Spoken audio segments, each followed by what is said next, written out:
For more incredible action figures and collectibles, including the one seen in this review, check out Lindsay's Toy Room at www.lindsays.toyroom.com.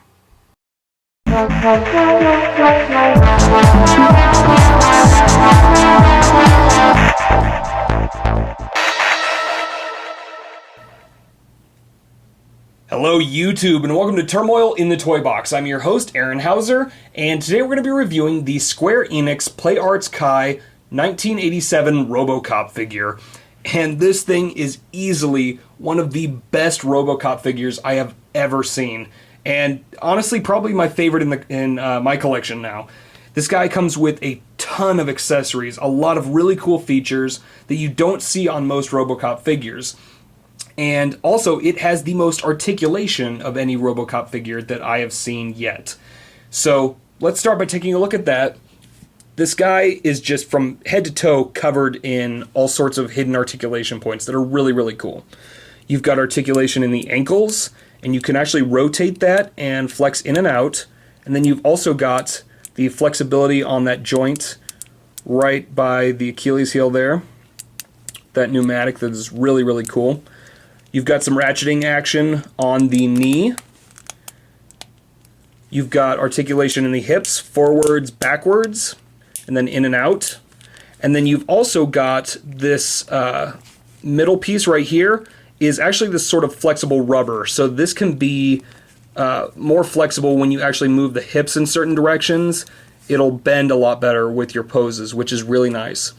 You've got flexibility on a really nice ball joint in the middle there. I will warn you, the figure does easily come off the ball joint.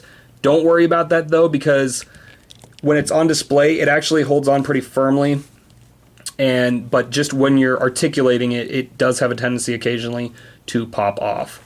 You have another point right under the breastplate there that has flexibility, which is really nice.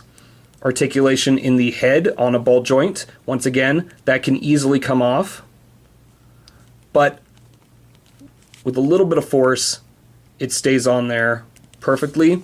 You also have articulation in the base of the neck there. It's kind of hard to show because this the neck joint right up there is a little tighter. But you do have more movement there. And then you've got articulation in the shoulders, and these can actually flex separately right here at the shoulder. And then you've got an additional flex point on the inner part of the upper arm there. So you can flex there, flex the ball joint there up and down. And yeah, as you can hear, there's sort of a ratcheting action with that. Flexibility forwards and backwards. And then on the arms, you've got articulation on the elbows and then on the wrists. And you got a lot of flexibility there, and then you can rotate there. And I know a lot of you are going to be asking, does this actually include the holster action on the hip? Now, I know the NECA one has a small little tab that you flip and then it pops out, but that's not really the sort of gimmick that the Play Arts Kai figures have. So what this actually comes with is separate pieces that remove, and it does take a little effort, so bear with me here. This piece pops out forward like this, and it's got these little pegs that hold it in place. You take that off, and then you take this front panel right here, and that plugs in on these two holes right there to give it that sort of extended look when the front shield pops up. And then it also comes with a side piece for the back portion that rotates back to the side there. And then, of course, the holster itself, which plugs in on a small peg and a larger peg. And those go in very easily, like that. And then you can actually stick his gun right in there, and it fits perfectly. Now, while the NECA one was easier to open, this one just looks way more badass on display, because this has actually got all of the detailing in it, and it looks very, very cool. Now, that's very easy to disassemble. you just kind of pull these off, remove that, and then pop this guy back into place. Just like that. Very, very nice. Now, as far as other accessories, he comes with the data spike hand, which was a really nice addition. And this one is actually a lot thinner than the NECA one, which I really liked. So it's not as bulky looking. And then, of course, you've got a closed-fisted hand. On this hand, you've got one hand to hold his gun. You've got an open hand for the left and right.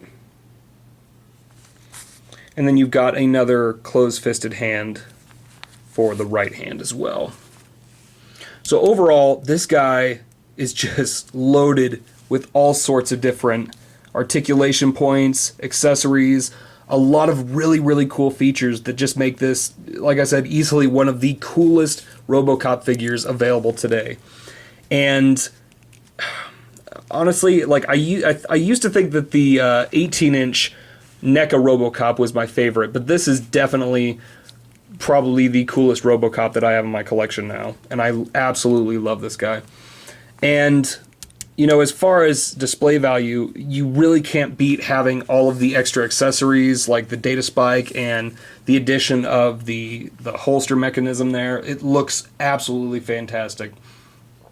So, but overall, just absolutely love this figure. I would definitely recommend it if you are a fan of the Robocop films. This guy is definitely the best figure I have seen on the market yet. So I picked him up actually at Lindsay's Toy Room at lindsaystoyroom.com for $89 plus shipping and handling, and they packed this guy really well. I was really happy with the shipment for this. They did a great job. They normally do a great job of making sure that the figures don't rattle around in the boxes, which anybody that's ordered from, like, you know, Toys R Us, or I had that problem with toywiz.com one time.